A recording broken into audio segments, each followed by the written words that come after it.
Assalamualaikum warahmatullahi wabarakatuh. Alhamdulillahilladzi arsala rasulahu bil huda wa dinil haq liyudhhirahu 'ala ad-dini kullihi wa kafa billahi shahida. Asyhadu an la ilaha illallah al-malikul haqqul mubin wa asyhadu anna Muhammadan abduhu wa rasuluhu wa khataman nabiyyin. Allahumma salli ala abdika wa rasulika Muhammad sallallahu alaihi wasallam wa ala alihi wa sahbihi wa man tabi'a huda bi ihsani ila yaumiddin wa ba'd. Bapak-bapak, ibu-ibu, dan hadirin sekalian yang berbahagia, puji dan syukur mari kita panjatkan kehadirat Allah Subhanahu wa taala yang telah banyak melimpahkan nikmat kepada kita, sehingga pada pagi hari ini kita dapat berkumpul di masjid kita ini dalam rangka acara Milad Muhammadiyah yang ke-111 yang dilaksanakan oleh pimpinan daerah Muhammadiyah Kabupaten Pasir. Semoga kehadiran kita ini mendapatkan ridho dan barokah dari Allah Subhanahu wa taala. Amin. Salawat serta salam kepada junjungan kita Nabi Muhammad sallallahu alaihi wasallam, pada keluarga, sahabat, dan insyaallah juga kepada seluruh umat dan pengikutnya. Yang saya hormati jajaran pimpinan daerah Muhammadiyah Kabupaten Pasir, yang saya hormati pimpinan daerah Aisyah Kabupaten Pasir, jajaran pimpinan Orton tingkat daerah, dan hadirin sekalian yang berbahagia. Muhammadiyah itu sebuah organisasi sosial keagamaan yang sudah berusia 111 tahun. Artinya usia yang cukup tua kalau kita identikan dengan usia manusia. Namun demikian, semangat Muhammadiyah untuk kiprah dan mengambil bagian dalam upaya membangun negeri ini tak pernah surut, tak pernah lemah, dan tak pernah punya keinginan untuk berhenti. Tentu ada yang menjadi motivator atau menjadi penyemangat mengapa Muhammadiyah itu organisasi yang senantiasa berkiprah dan ingin berbuat kebaikan, terlepas diakui atau tidak diakui oleh orang lain. Ternyata salah satu rahasianya, karena Muhammadiyah itu sebuah organisasi yang di dalamnya didirikan atas landasan ajaran agama, di mana di dalam ajaran agama itu dipahami oleh Muhammadiyah sebagai bentuk ibadah yang tidak saja melahirkan kenikmatan dunia, tapi juga membawa keselamatan di akhirat. Saya akan memulai kajian tentang dasar Muhammadiyah dari landasan agama ini dengan surat Al-Furqan ayat 30. Kalau kita buka di dalam surat Al-Furqan ayat 30, Allah Subhanahu wa taala berfirman, A'udzu billahi minasyaitonir rajim. Wa qala Rasul, Ya Rabbi, inna qaumi ittakhadhu hadzal Qur'ana mahjura.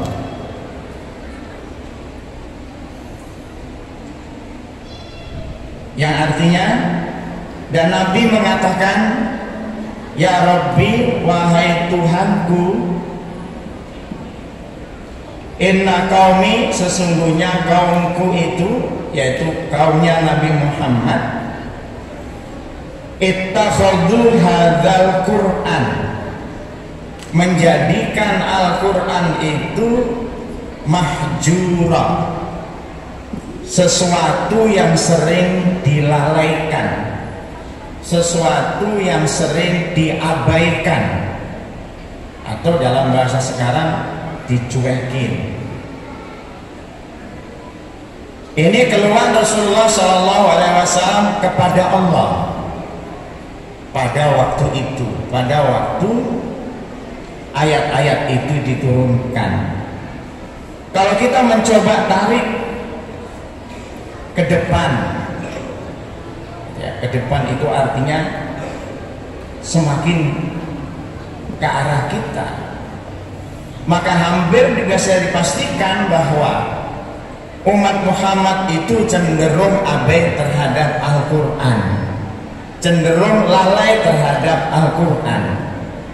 Maka hadirlah Kiai Dahlan yang ingin mendasarkan organisasinya dengan rujukan yang pertama adalah Al-Quran dan Sunnah, dan itu sekaligus menjadi motivasi bagi Kiai Dahlan dan sekaligus motivasi kepada kita warga Muhammadiyah untuk tetap berbuat sebaik mungkin mengamalkan ajaran Al-Quran. Maka kalau kita lihat, hampir semua program-program yang dilaksanakan Muhammadiyah itu pasti dilandasi dengan dasar agama.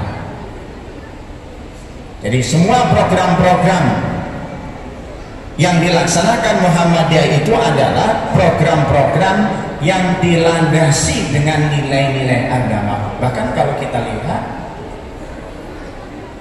masing-masing ortom itu punya landasan ayat, Bapak. Kalau kita lihat itu, ya, jadi punya landasan ayat. Nah, ini merupakan semangat. Semangat apa? Semangat untuk tidak mengabaikan Al-Quran. Maka kita sebagai warga Muhammadiyah, tentu landasan ini juga menjadi penyemangat buat kita bahwa apapun yang kita kerjakan dalam melakukan kebaikan itu semua didasarkan pada landasan karena itu perintah Allah Subhanahu wa taala. Bukan ingin mencari pamor, bukan ingin mencari jabatan, dan bukan ingin mencari sesuatu apapun yang kita kerjakan. Nah, kalau kita baca di dalam tafsir Ibnu Katsir pada surat Al-Furqan ayat 30, yang termasuk dalam kategori abai terhadap Quran itu apa? Nanti silakan Bapak dan Ibu kalau pulang ke rumah dibaca tafsirnya. Termasuk abai terhadap Quran itu apa? La yaqra'un wala yafqahun wala yatadabbarun wala ya'malu bihi, kata Ibnu Katsir. Pertama, tidak mau membaca.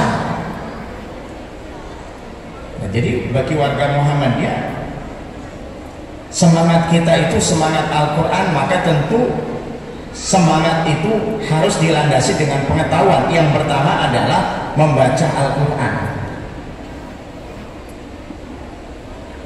Nah, terhadap persepsi membaca Quran itu umat ini beda-beda, Bapak. Ada orang yang kalau malam Jumat itu baca Yasin, kalau hari Jumat subuh itu baca Kalau biasanya jadi imam itu baca apa kalau Jumat subuh biasanya? Baca surat As-Sajdah biasanya. Kemudian ada sujud tilawah. Kemudian kalau Jumat sore baca apa biasanya? Baca apa kalau Jumat sore? Surat Al-Kahfi. Macam-macam itu. Ntar kalau mati supaya jasadnya tidak tersentuh oleh ulat, dia baca surat Tabarakalladzi biyadihil mulku wa huwa ala kulli syai'in qadir, macam-macam itu. Nah, kita diajari oleh Allah dan ini menjadi kebiasaan kita bahwa Muhammadiyah itu semangat untuk membaca Quran yang pertama. Maka bagi kita sangat ironis gitu ya. Ketika di rumah kita, di keluarga kita, di sekolah kita itu tidak terdengar bacaan itu. Yang pertama. Yang kedua, la yafqahun, tidak berusaha untuk memahami. Jadi tidak berusaha untuk memahami. Apa artinya? Quran itu petunjuk. Quran itu dalam bahasa Arab. Ketika dia tidak berusaha dipahami, maka tidak akan melahirkan pemahaman yang baik. Tidak melahirkan pemahaman yang baik, juga tidak akan menimbulkan pengamalan yang sempurna pada ayat itu. Dan pasti seperti itu. Maka di Muhammadiyah itu cirinya apa? Pengajian lah. Jadi masing-masing tingkatan itu biasanya harus ada amal usaha. Maka pengajian itu dia oleh Muhammadiyah dianggap amal usaha, Pak ya. Pengajian ranting, pengajian cabang, pengajian pimpinan, pengajian daerah. Itu upaya apa? Upaya yang dilakukan agar warga Muhammadiyah itu tafhimul Quran, dia memahami Quran, pemahaman Quran dengan pemahaman yang baik. Akan sangat beda di dalam hidup ini kriteria orang yang memahami Quran dengan baik dan orang yang tidak paham dengan Quran itu beda jauh, Bapak. Cara bicaranya, cara beramalnya, cara berakhlak, cara bersikap, cara bergaul dengan orang lain itu beda. Orang yang paham Quran dan yang tidak itu beda. Orang yang tidak paham Quran cenderung bersikap, berbuat, melakukan apa saja itu dilandasi dengan keinginan dan kemauan, bukan dilandasi dengan boleh atau tidak, bukan. Maka wajib bagi kita apa? Tafhimul Quran, gitu ya. Tafhimul Quran. Yang ketiga, yatadabbarul Quran, merenungkan. Kenapa perlu direnungkan? Kiai Dahlan itu bisa menciptakan atau mendirikan organisasi itu karena perenungan. Yang perenungan itu punya kesimpulan bahwa umat Islam dalam kondisi lemah seperti ini, dia tidak akan bisa bangkit menjadi umat yang maju, umat yang kuat, kalau tidak ada sebuah organisasi kuat yang bisa menggerakkan masyarakat ini sehingga dia memiliki kekuatan. Lebih-lebih pada saat Kiai Dahlan memikirkan itu, negara kita dalam posisi dalam tekanan penjajah yang tak sanggup untuk merdeka. Sulit lah kalau enggak. Jadi salah satu motivasi Kiai Dahlan harus memiliki organisasi yang kuat di kalangan umat Islam sehingga bisa melakukan banyak hal yang bisa dilakukan. Kalau enggak, sulit dalam hidup ini. Maka Imam menantu Rasul Ali bin Abi Thalib mengatakan, al-haqqu bila nidhamin qad yaghlibuhul batil bin nidham. Kebenaran itu kalau tidak diorganisir rapi, dia bisa dikalahkan, ditaklukkan dengan kebatilan, tapi diorganisir secara rapi. Sulit Pak kalau enggak itu. Coba kalau Bapak lihat di televisi, Bapak lihat di iklan-iklan di sosial media, kebatilan itu dilihat orang itu indah, Bapak. Kenapa indah? Karena memang diperindah. Coba diperindah sehingga orang tidak terasa bahwa itu keliru, orang tidak terasa bahwa itu salah, orang tidak terasa bahwa itu sesat, tidak pernah merasa.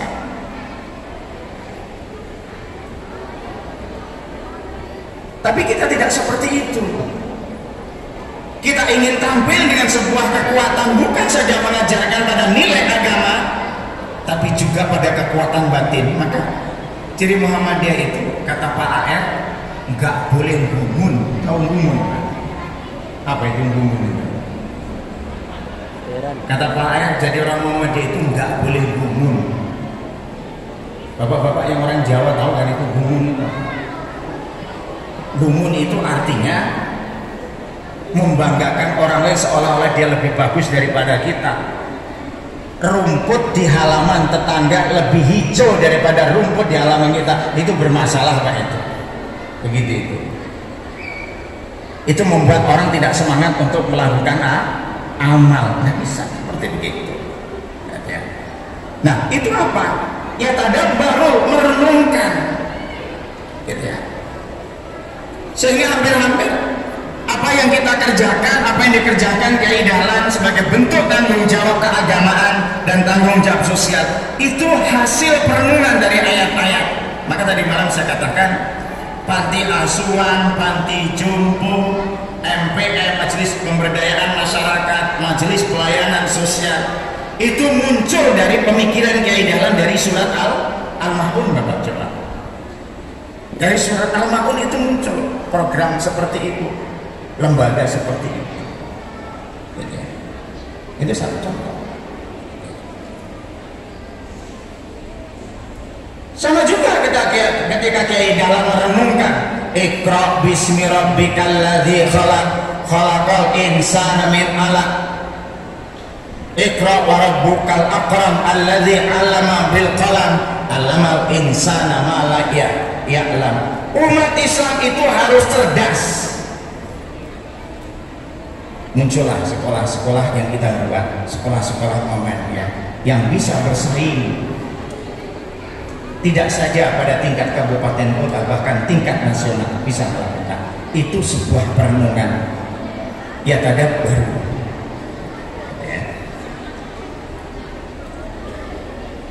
Yang keempat, ya'malu bihi. Kelemahan umat ini ada pada bagaimana dia berusaha untuk mengamalkan Al-Quran.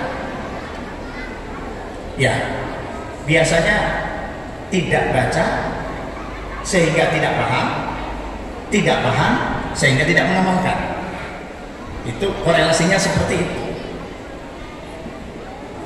Nah, kita diajari oleh Rasulullah SAW dan diberikan contoh oleh para pemimpin kita. Ya, bacalah Al-Quran, pahami Al-Quran itu, renungkan lalu amalkan. Maka kenapa di Muhammadiyah itu ada namanya apa? Pedoman hidup Islami warga Muhammadiyah. Itu dalilnya semua Al-Quran Pak ya. Hampir setiap poin-poin itu semuanya dalilnya Al-Quran. Bapak pernah baca itu? Dalilnya Al-Quran. Jadi bukan berarti Muhammadiyah bikin Quran baru, tidak. Quran-Quran itu dijabarkan dalam bentuk amalan nyata. Warga Muhammadiyah itu kalau beragama harus sesuai dengan contoh sunnah Nabi. Ada ayatnya. Warga Muhammadiyah itu kalau berkata harus tidak boleh menyakiti orang lain, ada ayatnya. Dengan tetangga itu harus baik, ada ayatnya, bahkan ada juga hadisnya. Kepada kedua orang tua itu harus berbakti, ada ayatnya. Itu kan pedoman hidup Islami. Jadi seperti itu. Beribadah harus sesuai dengan contoh Rasulullah, ada dalilnya. Beribadah itu tidak boleh dibarengi dengan riya atau syirik. Kadang-kadang orang lain itu melakukan ibadah tapi ada barengannya syirik juga. Coba Ki Bagus Hadikusumo. Ki Bagus Hadikusumo itu kan termasuk yang merumuskan panitia 9 yang merumuskan preambul Undang-Undang Dasar 45. Dia menjadi pimpinan Muhammadiyah di era tahun 1945 sampai tahun 1955. Ki Bagus Hadikusumo itu ketika kita akan merdeka, ya, jadi Ki Bagus Hadikusumo itu tatkala akan merdeka, dia termasuk salah satu yang diundang oleh Kekaisaran Jepang untuk hadir di Jepang. Di situ ada Muhammad Hatta, kemudian ada Soekarno, dan yang satu adalah Ki Bagus Hadikusumo, bertiga di dunia. Begitu sampai ke sana, kurang lebih 15 hari tinggal di sana. Kaisar Jepang itu bilang, kalau kamu datang ke negeri saya, kamu harus ikut ritual di kuil kami. Nah, sebelum ritual itu dia dikasih minuman arak itu Pak, sake, namanya sake. Punya Soekarno diminum, punya Hatta diminum, Ki Bagus nggak mau ya. Bahkan ditumpah di lantai. Nggak tahu itu tertumpah karena gemetaran itu atau karena memang ditumpah sengaja. Jadi semua ajudannya itu betul-betul gemetaran. Apa yang bisa dilakukan terhadap Ki Bagus Hadikusumo kalau sampai dia melanggar perintah itu? Padahal dia kekaisaran Jepang. Akhirnya dia dipanggil oleh kekaisaran Jepang untuk apa? Untuk memberikan penjelasan kenapa sake itu ditumpah. Karena ritual untuk melaksanakan ibadah di kuil itu harus didahului dengan minum itu. Tapi Ki Bagus dia tidak mau. Dia dipanggil, akhirnya diberikan penjelasan. Akhirnya Kaisar Hirohito itu dia mau terima, malah menghormati dia. Artinya apa? Dia nggak mau terlibat dalam persoalan syirik. Dia tahu syirik itu nggak boleh. Coba kalau kita buka sejarah itu Pak, ketika Jepang itu menjajah kita, maka anak-anak sekolah itu biasanya kalau pagi itu kan disuruh hormat. Hormatannya itu ucapannya apa? Sekiri. Mungkin Bapak pernah baca itu. Apa? Sekiri. Sekiri itu hormat menghadap ke timur lalu hormat sebagai simbol dia menghormati dewa matahari. Ki Bagus Hadikusumo enggak, kami tidak mau. Ajaran kami mengajarkan tidak boleh melakukan syirik. Itu perjuangan kita Pak. Ki Bagus Hadikusumo dia dipanggil, kenapa Anda tidak mau? Itu menurut agama kami, itu menyekutukan Tuhan kami dan itu tidak boleh. Apa akhirnya? Semua sekolah-sekolah Muhammadiyah pada masa Jepang itu boleh tidak melakukan sikiri itu tadi karena perjuangan Ki Bagus Hadikusumo. Karena dia tidak mau melakukan perbuatan syirik. Beda dengan orang sekarang. Diajak acara kenegaraan suruh apa? Suruh bawa tanah kemana? Ke IKN sana. Dari Jakarta bawa tanah gusurannya Ahok ke sana. Bawa. Dari Papua suruh bawa, apalagi itu. Nanti datang habis beli pesawat apa namanya? Pesawat kargo itu. Menteri Pertahanannya bawa kendi ditepruk di depan pesawat itu brek, apalagi saya bilang. Lah rusak semua. Itu contoh.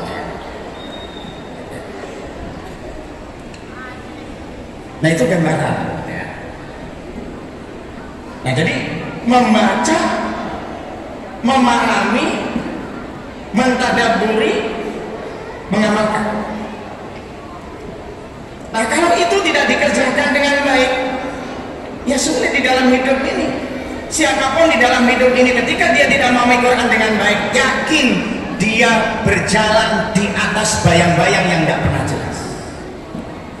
Akhirnya apa? Semua orang kira-kira, oh ini kira-kira bagus kerjakan, oh kira-kira tidak bagus kerjakan. Enggak. Kita tidak diajari seperti itu. Maka kenapa warga Muhammadiyah itu dalam beribadah, mohon maaf Pak, nggak boleh taklid. Taklid itu apa artinya? Suka meniru dan tidak pernah tahu dalilnya. Nggak boleh kita seperti begitu. Jadi suka meniru dan tidak pernah tahu dalilnya, itu nggak boleh seperti itu. Ya. Karena semua apa yang kita dengar, apa yang kita pahami, dan apa yang menjadi keyakinan kita nanti akan ditanya oleh Allah Subhanahu wa Ta'ala. Maka kita diajari apa? Beragama ini menggunakan kecerdasan, bukan menggunakan hawa nafsu. Tidakkah Rasulullah selalu mengajarkan kepada kita, wa ma atakumur rasulu fakhuduhu wa ma nahakum anhu fantahun. Apa yang diberikan oleh Allah, apa yang diberikan oleh Rasulullah, fakhuduhu, ambil dia sebagai pelajaran. Wa ma nahakum anhu fantahun. Dan apa yang dilarang oleh Allah, apa yang dilarang oleh Rasulullah, hentikan, jangan dikerjakan. Nah itu ya tapi sayang memang di dalam hidup ini tidak banyak orang-orang yang menjalani hidup ini dengan sebuah kecerdasan, beragama dengan kecerdasan, sehingga bagi kita memang kadang-kadang dalam beragama ini lebih banyak mengikuti hawa nafsu.